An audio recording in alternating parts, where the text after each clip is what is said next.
Welcome to the Speaking of Influence podcast with virtual business speaker, presentation skills and influence coach, John Ball. Remember to like and subscribe. The Speaking of Influence podcast is uploaded and distributed using Buzzsprout. Buzzsprout makes it really easy to get your podcast started and out to a wide audience with lots of tips and useful tools to help you on your way. If you're interested, check the link in the show notes and start your podcast today. Welcome to the show. Today I am very happy to have with me a guest who I have learned so much from over my years. He is at the top of the heap in the world of Toastmasters and certainly someone who has a lot of value to share. And I've been very much looking forward to having him on the show. I'm very grateful that he's agreed. He won the Toastmasters World Championship of Public Speaking in 2001.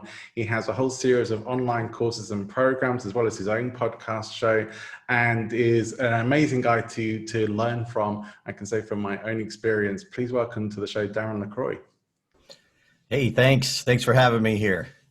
I'm really pleased to be speaking to you, Darren. And I shared on my show before, and I'll share it here again now. The reason why I first came to even know about you was after having a bit of a failure in a competition that I thought I was going to win, and coming away from it, that sort of analyzing, as in where did I go wrong, what could I have done differently, and then sort of thinking, clearly I don't know as much as I thought I know. That maybe there's some space for growth and development here.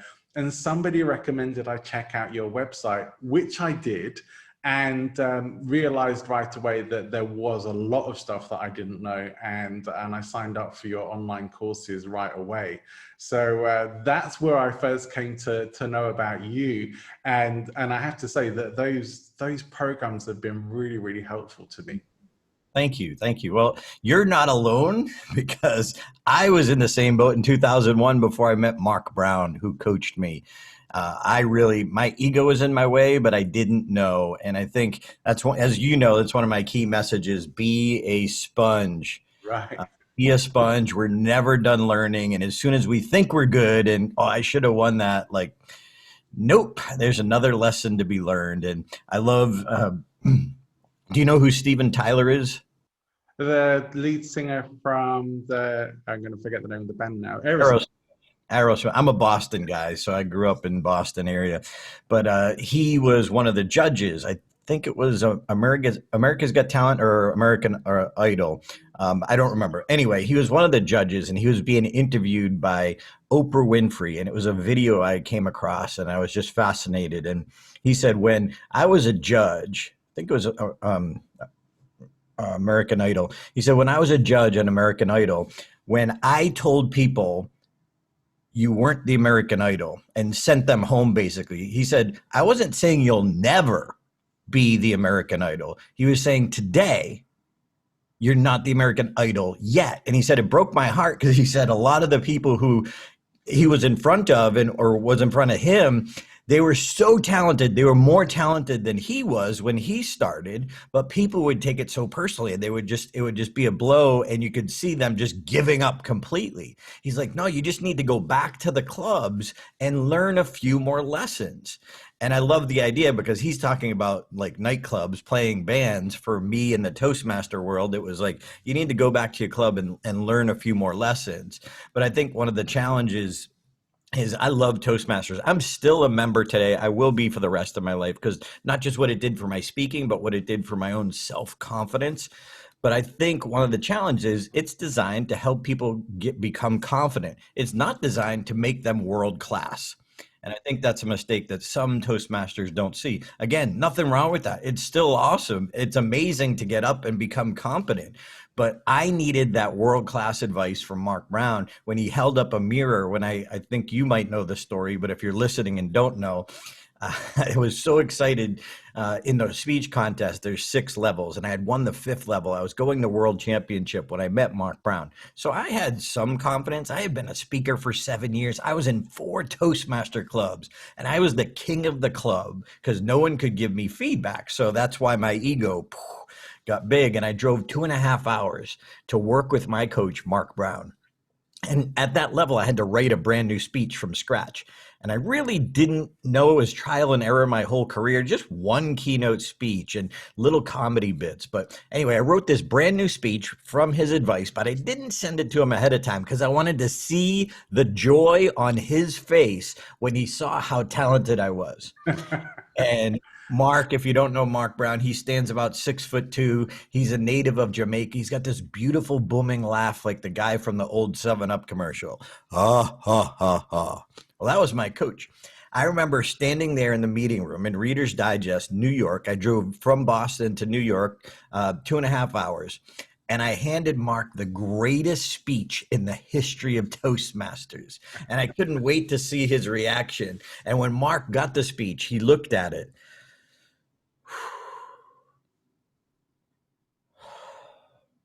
Oh, Darren, we have some work to do.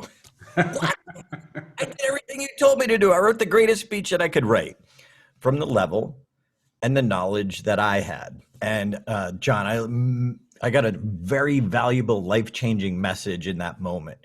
And what I learned was, if you're not coachable, there is no cure. If you're not coachable, there is no cure. If you're listening to this and you want to be a professional speaker, well, are you surrounding yourself with people who are where you want to be? Because if you're surrounding yourself with other people at the same level, you're not going to grow.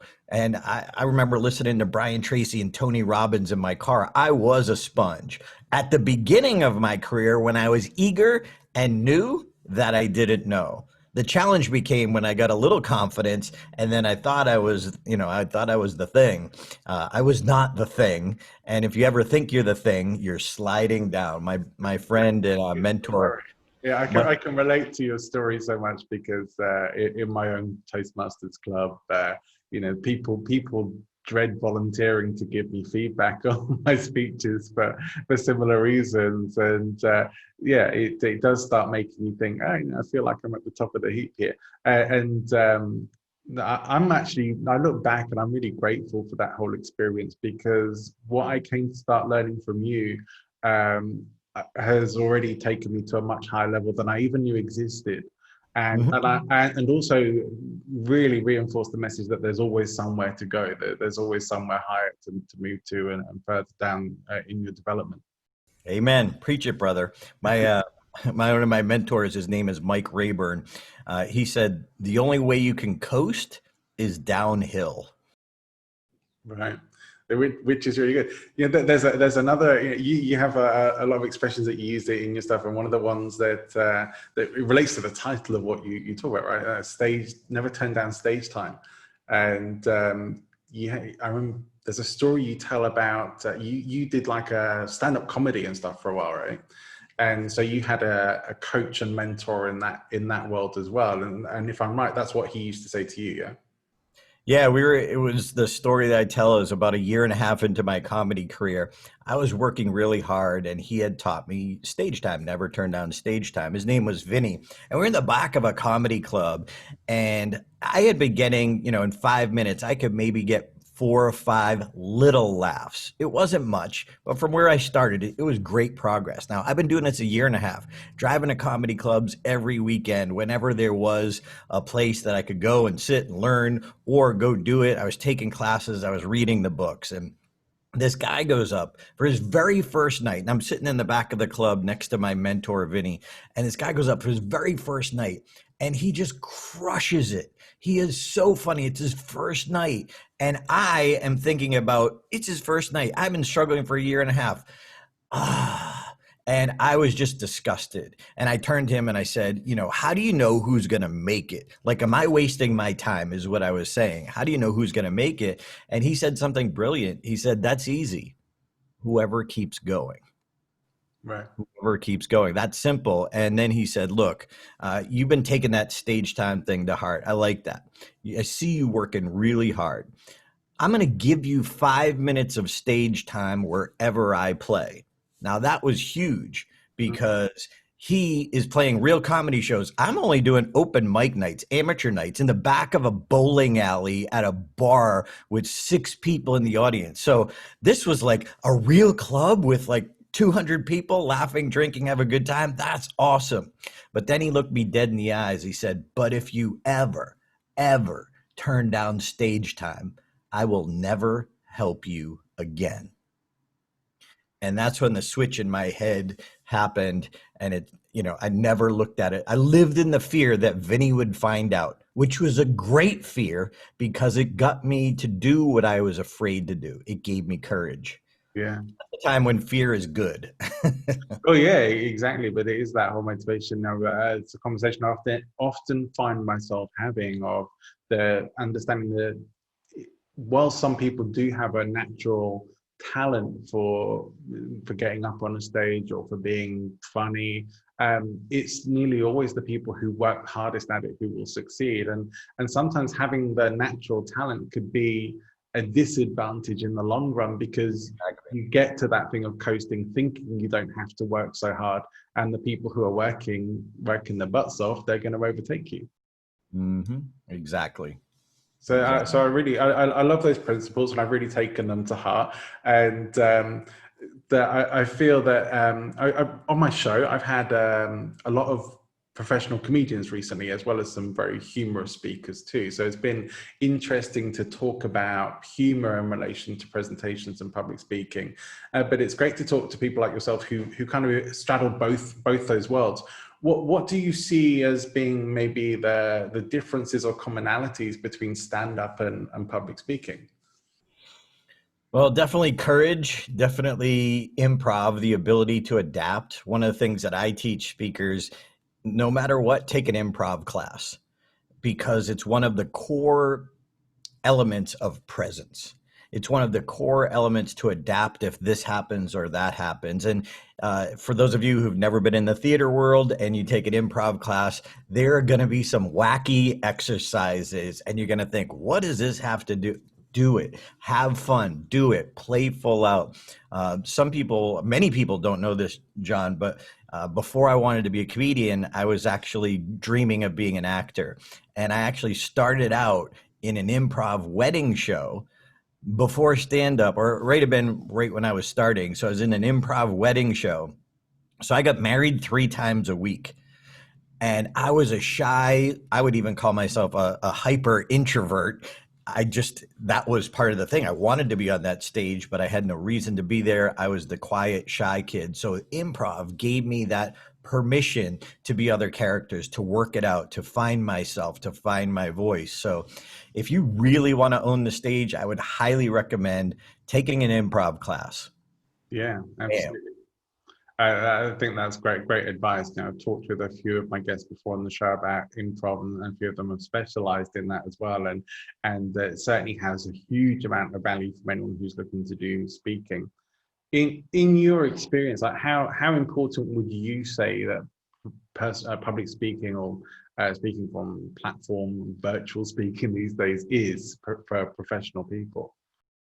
Well, I think for any business owner or executive, I just think it's the critical skill. It's the it factor, if you will, to have that ability to say something concisely and interesting. And I think one of the cores of that is storytelling, having that ability to tell a story, a client story. But it's not just here's facts that happen. It's telling in an emotional way that compels the audience to root for the character, to become a part of the story. So it's not just me telling the story, it's us working out the story together, me maybe speaking it, but you feeling it and being with us. There's a great book. I didn't write it. There's a great book that I recommend called Building Your Story Brand by Donald Miller. And I highly recommend that for any business person, whether you want to be a speaker or not, whether you use speaking and presenting. But it's the only Audible. I'm an Audible guy because I'm dyslexic. Reading is painful to me. And if I really like a book, I'll listen to it a second time. This is a book I've listened to, no exaggeration, over 10 times. It's just brilliant.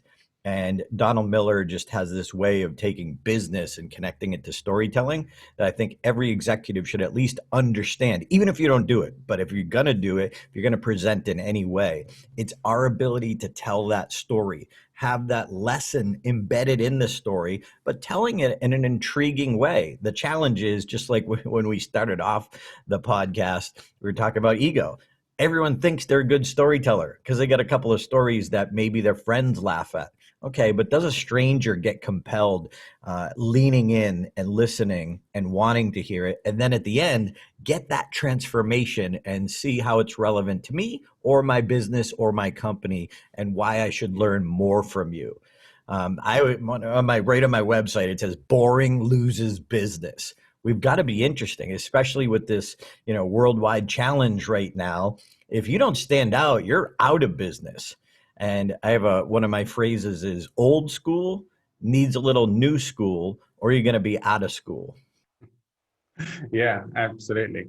Donald Miller's book has been one of my favorite reads this year. I think that it was the first time I came across it, and much like yourself, I tend to prefer audiobooks mainly because I can get through them a lot quicker and walking. I'll listen usually on double speed, and in the gym, walking around, driving in the car. I can have audiobooks on, and they're great. But again, like yourself, I'll also listen. Good stuff I will listen to 2 or 3 times, and that is one of the ones I've already had 2 listens to. In fact, at the moment, just today, I started Marketing Made Simple which is yes, I have that in my bedroom.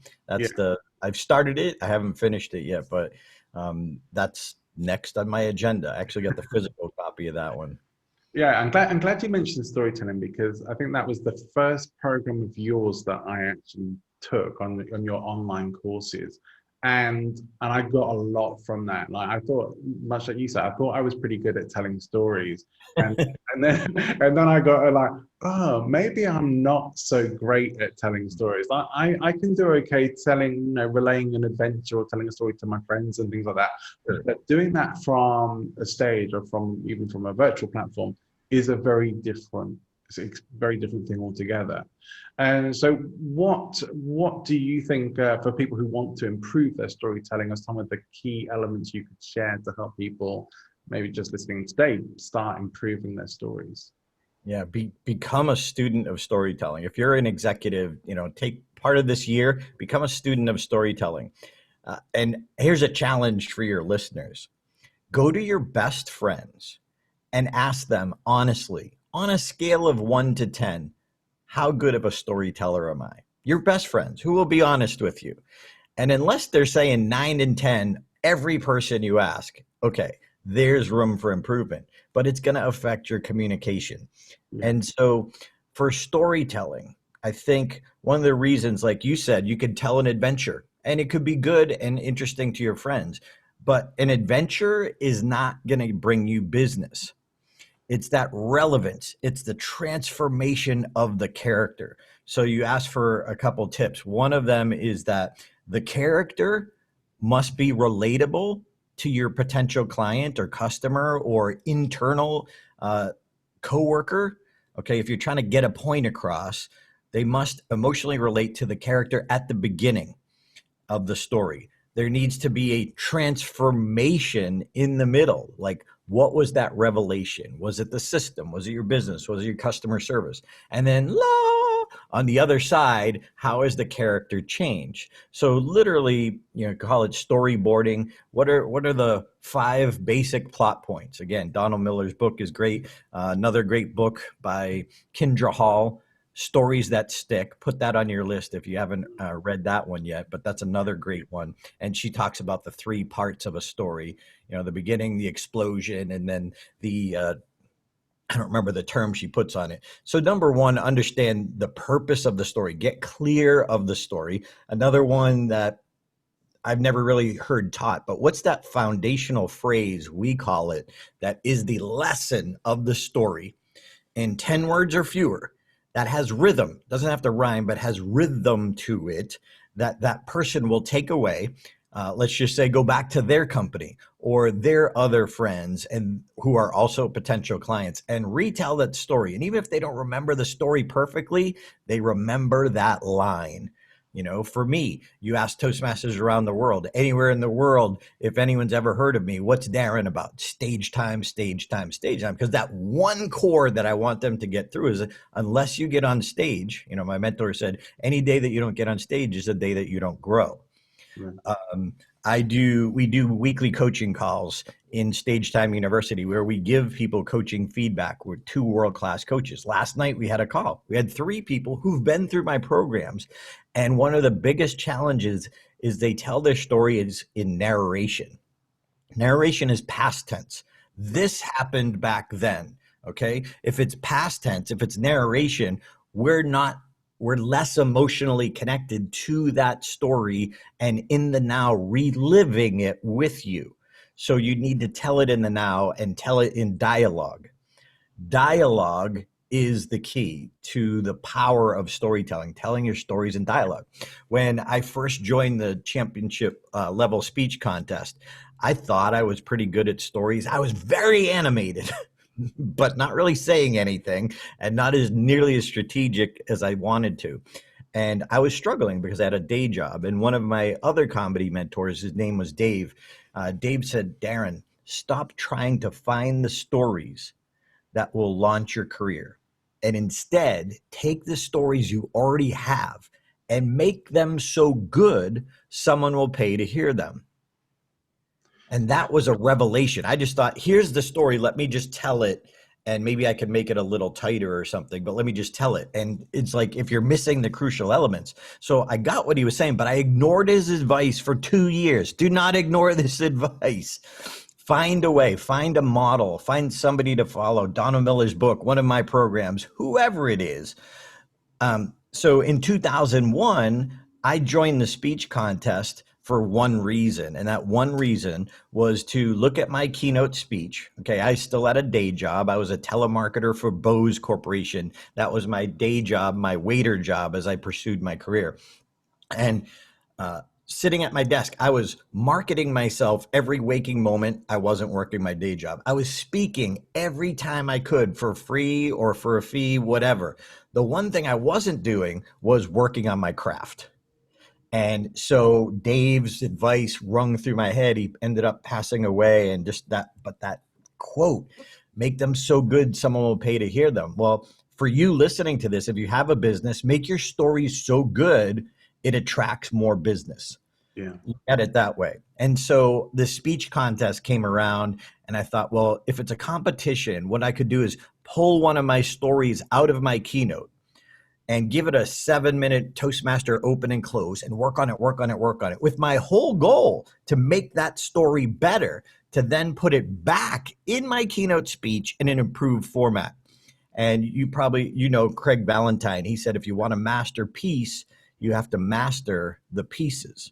And so I joined the contest not to win, but to improve the stories so I could improve the value of my keynote speech.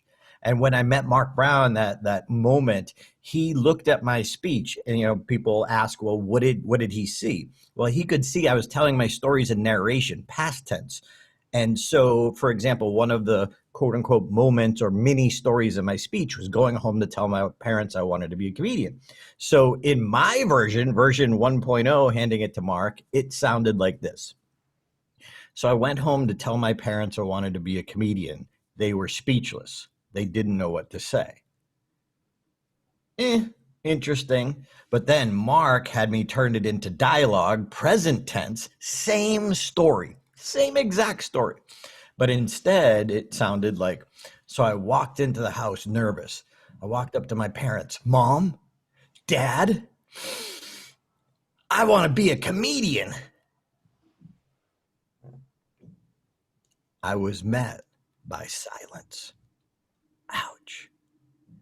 And so it's much more, especially in the context of the speech. Obviously, we're out of context, but it's much more engaging and intriguing when it's dialogue, when we feel my energy and excitement. I finally figured out my dream, what I want to do with my life. And then my parents don't say anything. because I was the quiet, shy kid. So the conflict is also much more apparent in the story. And great stories have great conflict. I mean, every movie is based on conflict. What's between the main hero, the character, and their goal? Well, conflict. That's what makes it, ooh, how are they going to do it? Yeah. Anyway. No, I'm definitely going to put a link to your winning speech in the show notes, because I think everyone should go and check it out. It's a great speech. It's really funny. I've watched it many times, partly because one of your programs analyzes it, takes it apart as well, and really sort of shows how you built it, and why some bits of it worked, and how like some bits of it before that you had to work on and improve. So it's well worth checking that out to see how you go about creating a masterpiece just for that. Do you ever get people in your own sort of coaching or workshops who are sort of having the dialogue more like, and again, I was like, and he was like, and then she was like? Do you come across that much? Because I have a few times. It's interesting.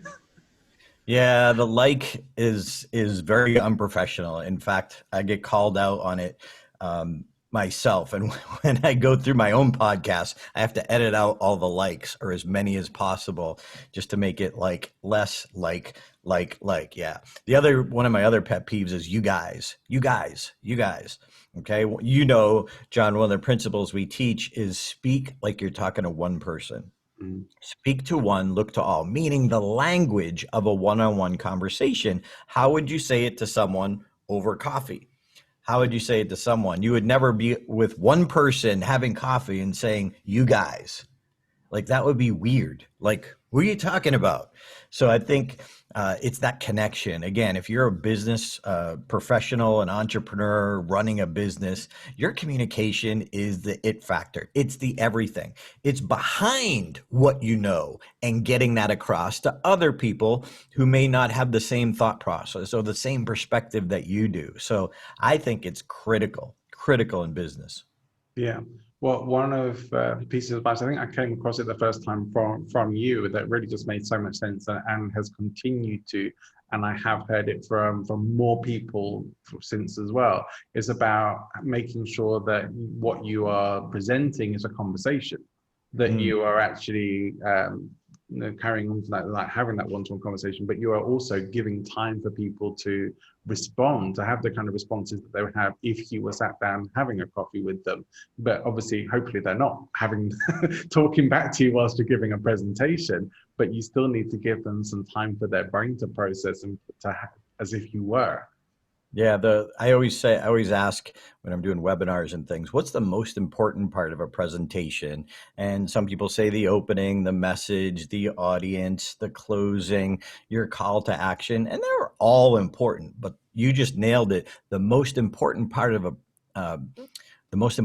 presentation is the thought process in the listener's mind. It's not your opening, it's how your opening affects our thoughts. It's not your message, it's how your message affects our thoughts. And so, like you're saying, a lot of people, we need to be conversational, but we're having a conversation with that little voice in their head. And that is critical, that little voice in their head. If we don't take time to pause and let them think, we're shutting off that little voice in their head, which is rude, which we would never do in a one-on-one conversation. Well, some people do, but we'd never step on someone's thoughts, I call it, because it's rude. Well, if we want a connection, we can't connect without them thinking about what we say. So like you're saying, we've got to let them absorb that to go with us on that journey and feel connected to us. So yeah. Understanding not just what we say, but how they process what we say. So coming back around to the storytelling stuff, I was fortunate enough. I don't know if you've heard of this guy, but I was fortunate enough to have as a guest someone who, when I carried on my learning about storytelling journey from what I learned from you, I found a book called Storyworthy by a guy called Matthew Dix. If you haven't come across him, I highly recommend checking it out. He is a multiple winner of the Moth Story Slam. He's won it like 38 times, and he's won the Grand Slam like 6 times. He is an incredible storyteller. And one of the things that I really took away from that relates a lot to what you're saying about, it doesn't have to be the most amazing or world winning story. Some of his most powerful stories are just mundane life events that have had a moment of transformation or realization in them. And that those are the ones he prefers, because those are the ones that people can relate to. You're far better off, rather than telling your amazing adventure of where you were scuba diving and you came face to face with a shark or something like that, instead telling a story that most people probably haven't done that experience. So, but sitting around the breakfast table having a conversation, or folding the laundry, or something happens, those kinds of moments people can relate to, because they're more common experiences, or at least if they can't relate directly to it, they can say, well, no, that's something that's quite reasonable and quite likely to happen to anybody. But that's where storytelling can be really powerful. And that's why I come back to that, because it just relates so much to what you're saying about, don't go for like the top award-winning story that's going to change your career or anything like that. Just go for telling amazing stories, because the stories that someone like Matthew tells are just captivating, and some of them are seriously just about his daily life. There's one just about walking his dog in the rain and something like that. Things that you wouldn't necessarily think that's going to be an interesting or exciting story, but you will get something from that, and you get pulled in to the story and the conversation. I think that's a really important part of it, is the being pulled into the story. Absolutely. And a lot of times, very simple personal stories can make very powerful business points. It's been interesting for me to see how in the world of business, storytelling has become such a huge thing. I know I've already been doing work myself with some people in helping them with their business stories as well, with their own presentation and business stories. And why do you think it has become such a big thing in the world of business now? Well, partially, I just think it's like it's time. Everything comes and goes in waves, and I think we're riding the story wave. And next year, 2 years from now, it might still be used, but not the top thing everyone's talking about. Excuse me, not the top thing that everyone is talking about. So I just think it's just the hot topic, but I just think it's so relevant. That's why the wave is long, and I think it'll never go away. Something else might, come top of mind in news, some new technique or artificial intelligence. Obviously those are high tech things, but I think the basis of storytelling, goes back to the basis of language. So I think it's just prominent now. I think it will always be relevant. I just think it's more prominent now, especially like Donald Miller's book, Kindra Hall's book, a lot of these books that are coming out. Well, they're bestsellers. Well, there's a lot of, advertising and things behind it. The books are so good, it gets people to rethink. And then as a result of applying these things, people get great success. Well, then people are talking about that success to their other co-workers or co-founders or other friendly entrepreneurs that we have in our life. So we're telling our story and then goes back. So I just think, when a great teacher is there, and there's several out there now, it's going to perpetuate. So I just think it's relevant to the bottom line, and it's simple rather than, it's easier to write a great story than it is to write compelling copy. A great story is compelling copy. So I think it's more a simpler form. And I think because long copy had its day, 10, 20 years ago, now people want simpler, shorter, faster, and a story can fit in that. Yeah. And it's a very powerful teaching tool as well. I mean, we've used stories forever to teach. Yep. Whether you're religious or not, Jesus, was one of the greatest salesmen, they called him, because, what did he do? He taught simple things in parables, and complex things in parables in a simple format. Why? So we could understand it. So if somebody doesn't understand how you can help them in business, they're not going to do business with you. So I just think it's a natural for business. Yeah. What other aspects do you think of presentation and public speaking are important? I think delivery and confidence.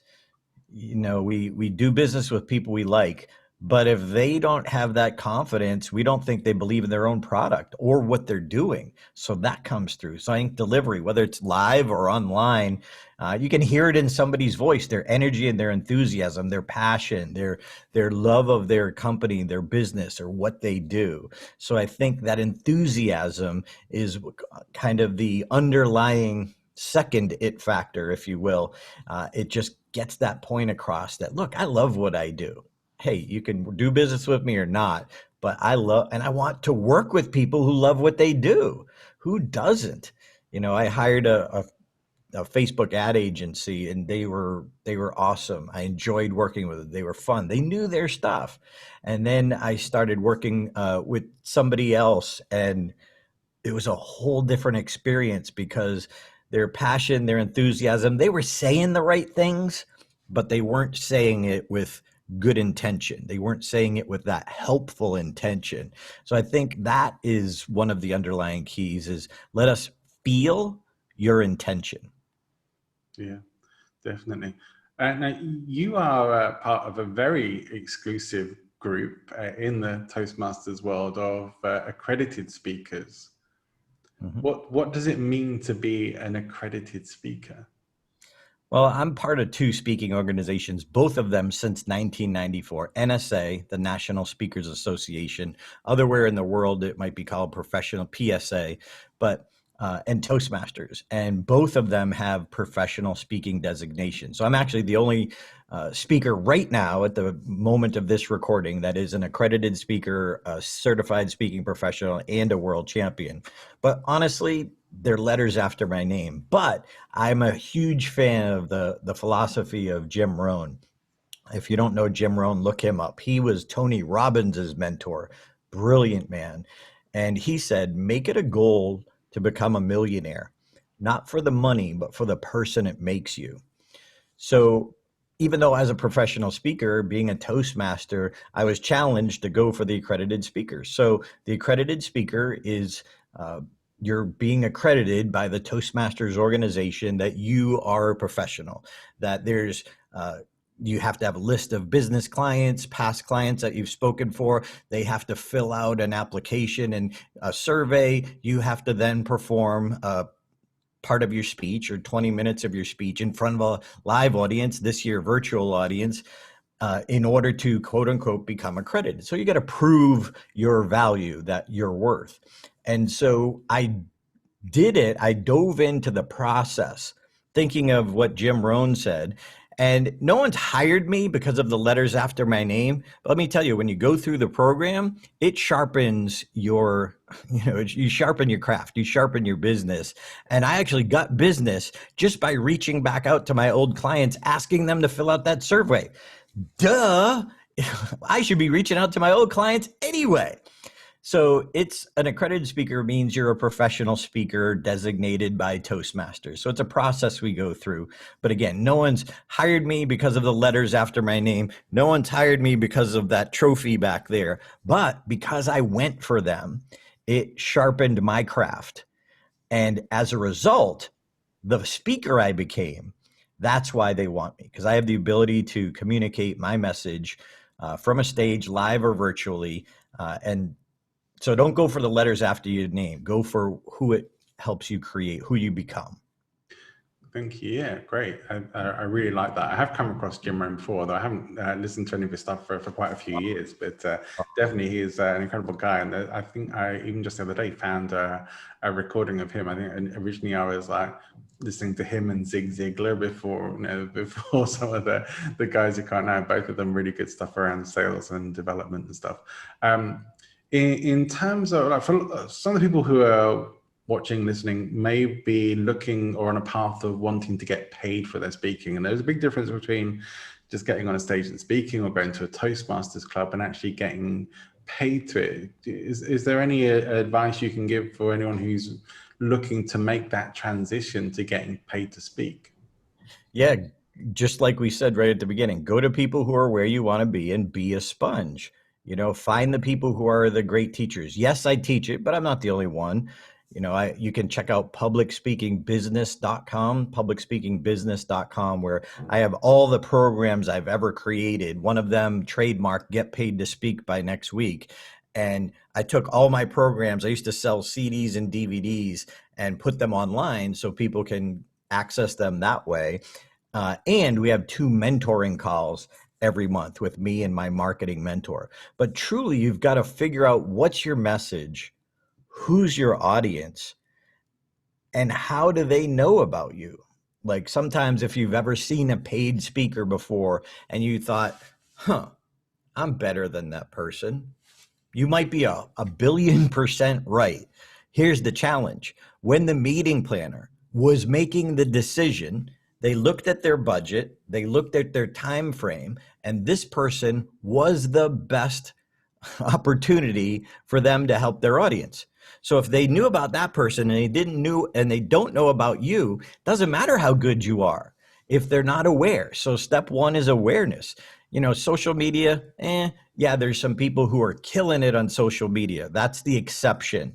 For most of us, we've got to get clear on our message, get clear on who needs that. So what problem do we solve? Who needs that problem solved? And how do we get in front of them? Don't overcomplicate it. Alan Weiss, one of my business mentors, says you don't need 5,000 people to, come to you and be aware of you. You need the right 500. And so I think it's a process, and it's not easy. If it's a dream that you want to do it quickly, it's not going to happen. Okay. Unless you're on a reality TV show, you go to the moon on SpaceX or something like that. You can climb Mount Everest. Well, there's already 50 speakers on climbing Mount Everest. So how are you going to separate yourself? So I think it's, how are you different? What's your message? Who needs that message and is willing to pay for it? That is critical. And, that's what we help people do, and help people like clean up their websites and make them more compelling so that when they get traffic, they're more likely to convert that. So you've got to realize you've got to want to do it, realize it may take some time, and just love the struggle along the way. Or find another job, find another passion or another hobby. And I'm not saying that to be mean, because if I can talk you out of it, you don't have the gumption to stick with it. If I can't talk you out of it, you have a chance. Yeah, I absolutely agree with that. In terms of this year, now I know you've done a lot of live workshops in the past and a lot of live speaking events, and this year has maybe changed a lot of that. What sort of changes and pivots and shifts have you been making for yourself in your own business? Yeah, well, I was fortunate enough that I had been doing hybrid events. So I have my online university, but I love live. I love training. I'm more of a trainer than a keynote speaker. I do both, but in 1 hour, I can rock your world. But I can only say so much. But if you give me 2 days, I can transform you. So my passion is more for I started out wanting to get the ha-has. Now I want to give the ahas.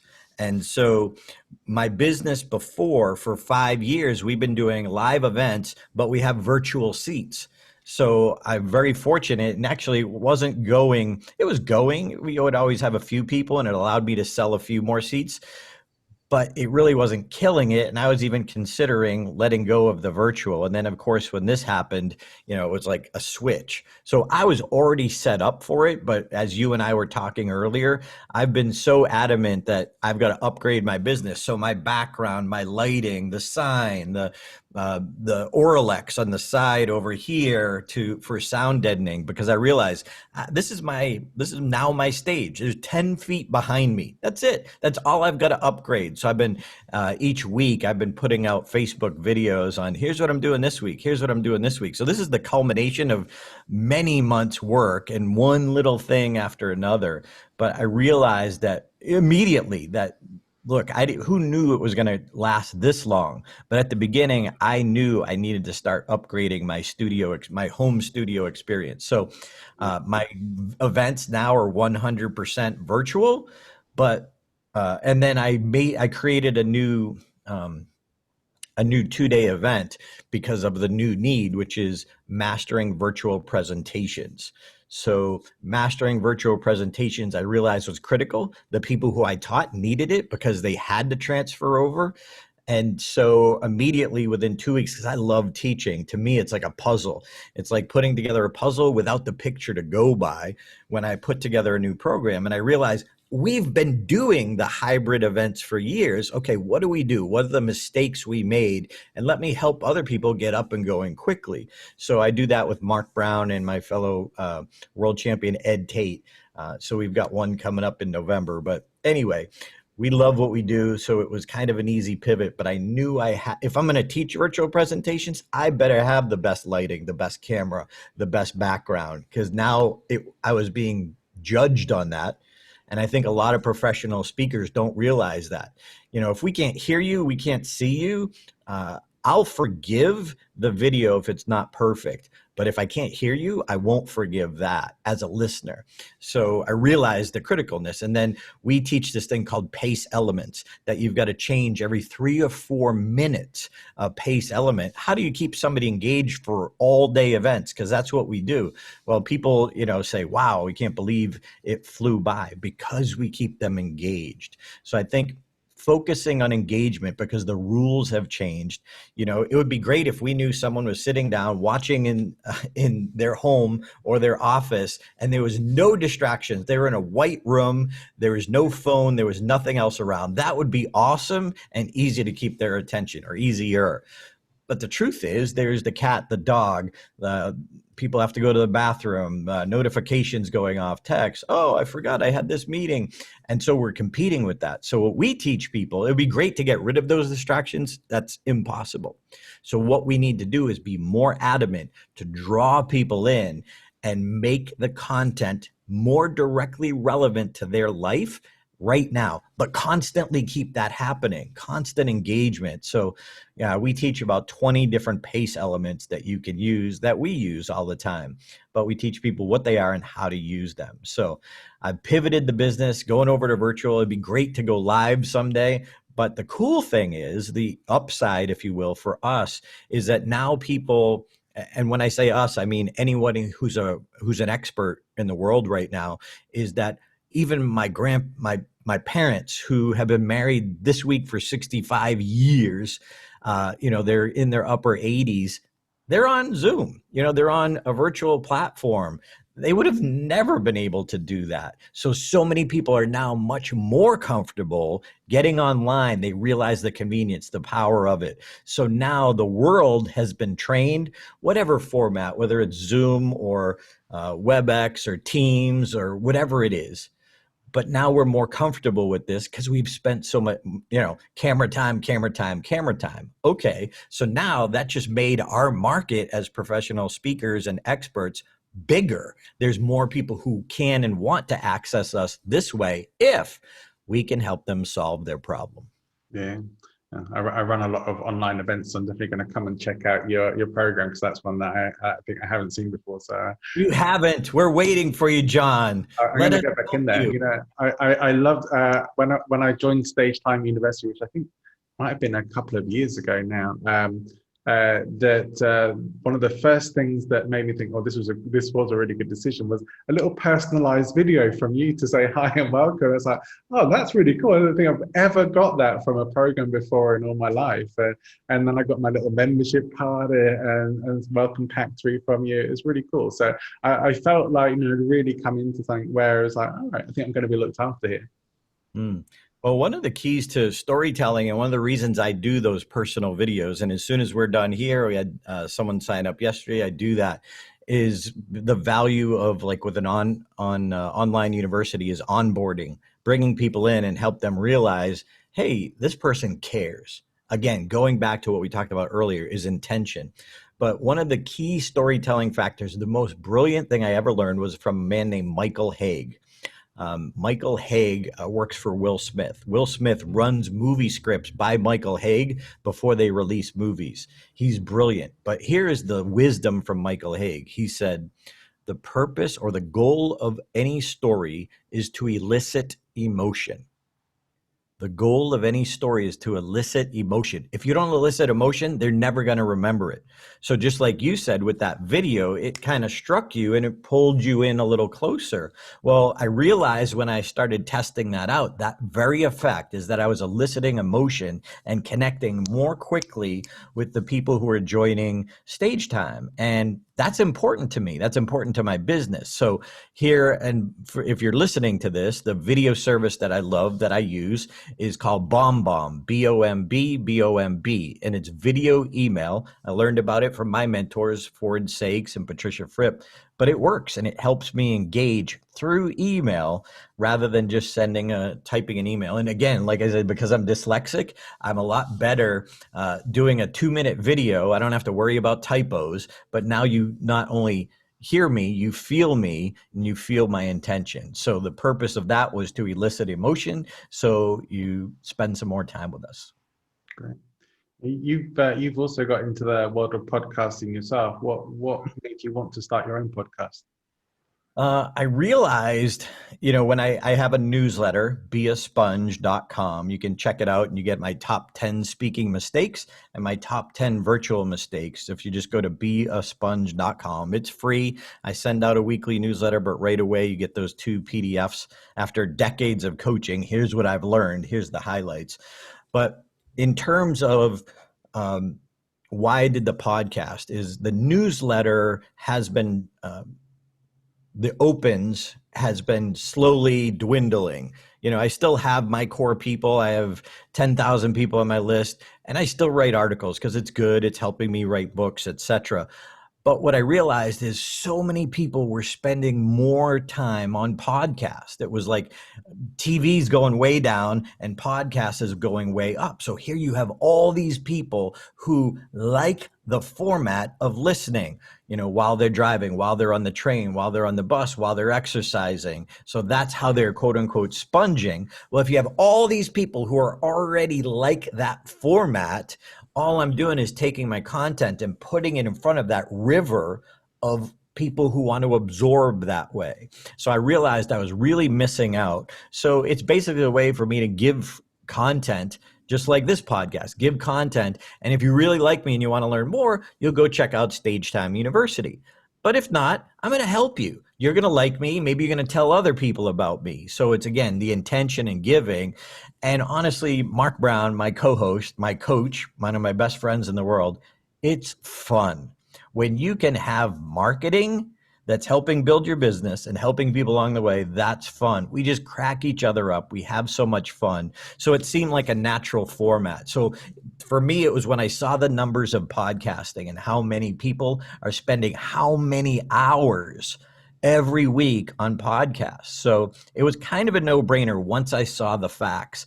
And then I realized it's marketing. It's more fun. I have more fun doing that, boom, just like this in an hour, than sitting down to write an article that can take me several hours. It's just more fun. This podcast started as a Toastmasters project. Funnily enough, in my Toastmasters pathways, it was one of the options. I thought, I've been thinking about doing it anyway, and that over the time that I've been doing it, I just really enjoy it.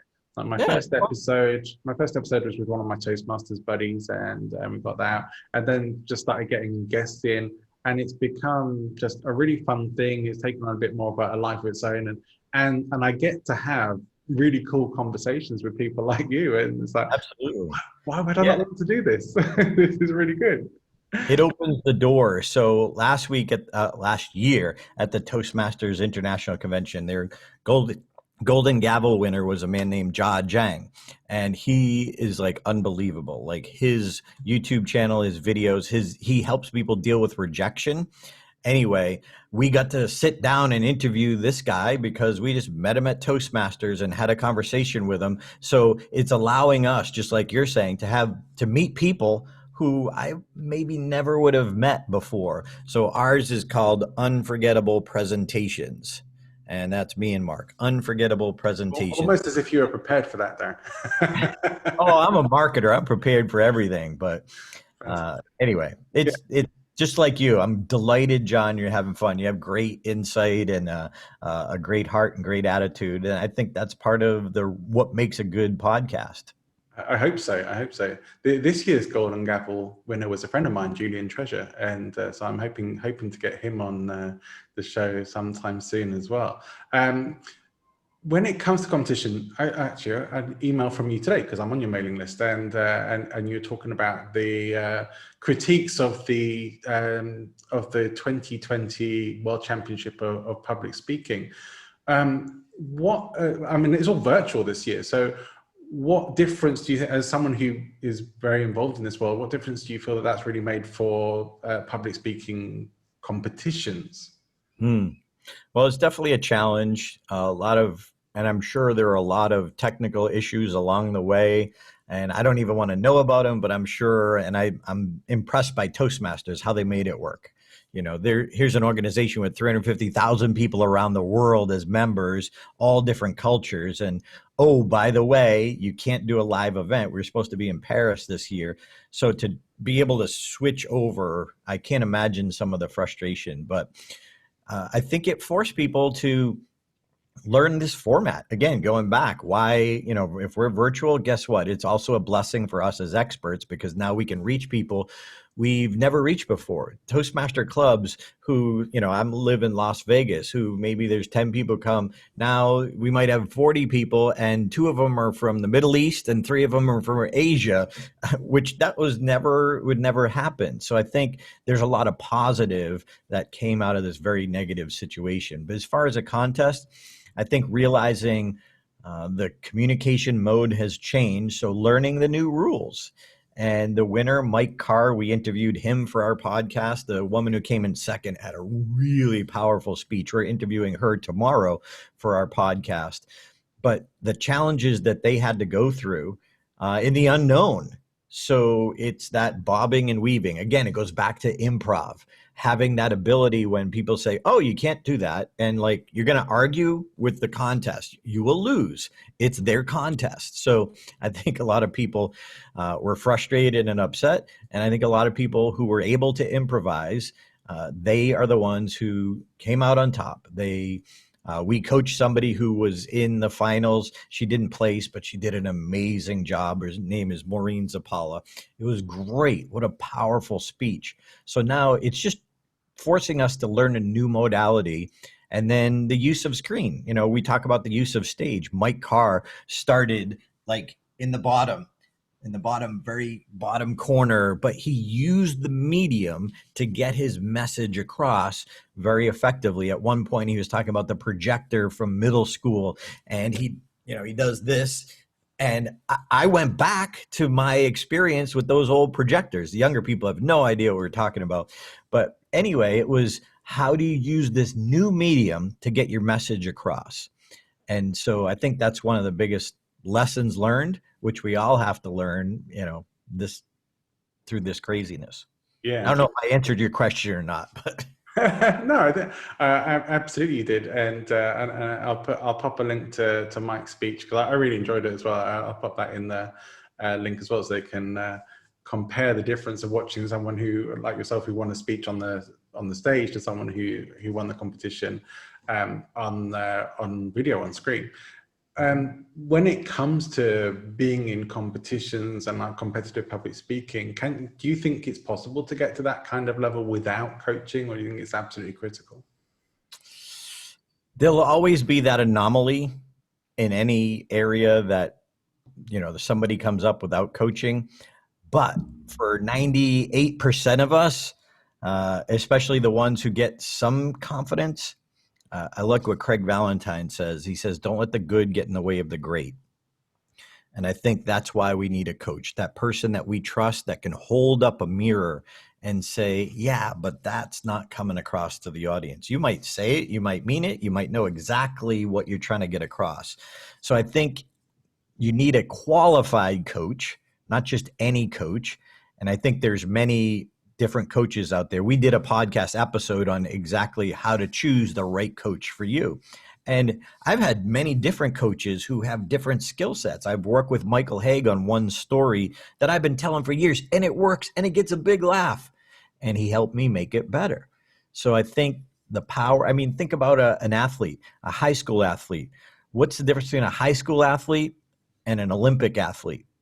Well, their training and their coaching and how hard they work.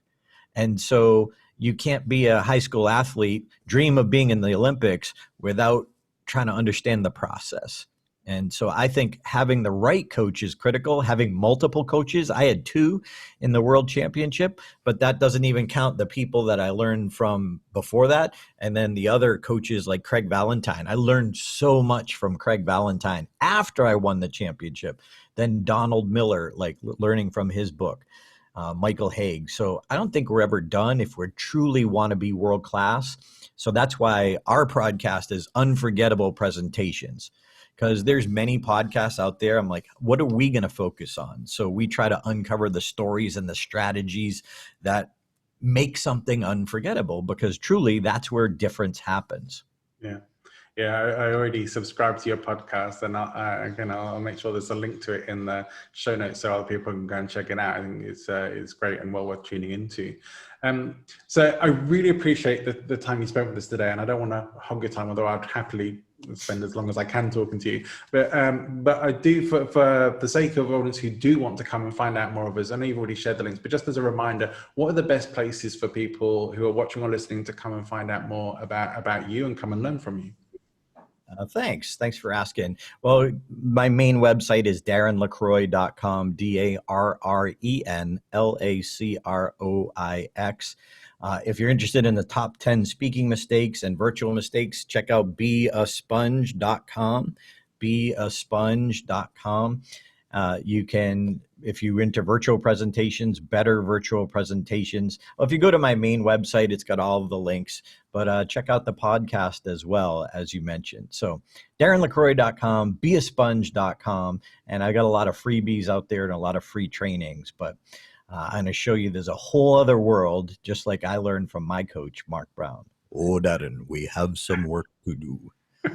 I highly recommend your courses and programs. Every single one I've done was really great value, and but especially for anyone who is going to get paid to speak, or has to work or wants to work on a keynote speech. Like your program with Patricia Fripp on keynote speaking is really, really good and really comprehensive. I mean, it'll take you holds your hand from start to finish. It was a real pleasure to work through that. Thank you. Are there any closing thoughts, a call to action or a message that you'd like to leave people with? Yeah, you're going to make mistakes when you stretch yourself. You're going to bomb. What? Yeah. When I bombed, and I talk about it in my championship speech, I bombed. I called my mentor. It was so painful. It was like one of my first professional presentations. I called my mentor, Rick. I said, I bombed. I died. They hated me. And he said, so? And it's like, how do you argue it's so? And I didn't realize everybody bombs. That's part of the learning process. So don't let that stop you.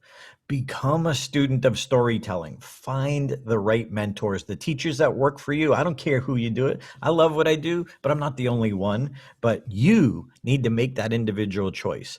Choose to be world-class at storytelling. I remind you of the challenge. Ask 10 of your friends who will be honest with you, and see what they really say, and take it as a wake-up call. Look, they might love you, but do people who don't know you or don't know your business, are they compelled to want to follow you? And no matter what, stage time, stage time, stage time. Absolutely that. Well, I'm gonna try that challenge. I'm a bit scared, but I'm gonna try it and see if I'm anything like as good a storyteller as I wish I hope I am. But Darren, it's been a real joy to speak to you today. You've been a wonderful guest, and I know that you're one of the for me you're one of the best teachers out there. I've learned so much amazing stuff. Like if you're looking to elevate your speaking to a higher level, I think you are the person people should come and check out. And I've recommended your courses and programs to many people already, and will continue to do so. Thank you for coming and being so generous with your time and your knowledge today. Really appreciate it. Thanks, John. Thanks for having me. Thanks for tuning in. Please remember to like and subscribe. If you're on Apple Podcasts, leave a review. If you're on YouTube, leave a comment. Whilst you're here, why not grab your free copy of my new ebook, The 5 Key Beliefs of Bulletproof Business Speakers, from my website. That's at presentinfluence.com. If you would like to get in touch with me, you can do that through the website or shoot me an email, john@presentinfluence.com, or come and connect with me on social media. LinkedIn is where I hang out the most, but I'm available on Twitter and Facebook as well. If you would like to find out more about courses and programs with me, please do shoot me an email. If you're interested in having me come and train or speak for your company or organization, then again, just shoot me an email or connect with me on social media. I'd love to chat with you. If you'd like to be a guest on the show, or you think you know someone who would make a great guest, again, just drop me a line and let's have a chat. We'll set something up. I would love to see you again soon. So have a great week, everybody. See you next week for more great content from Speaking of Influence.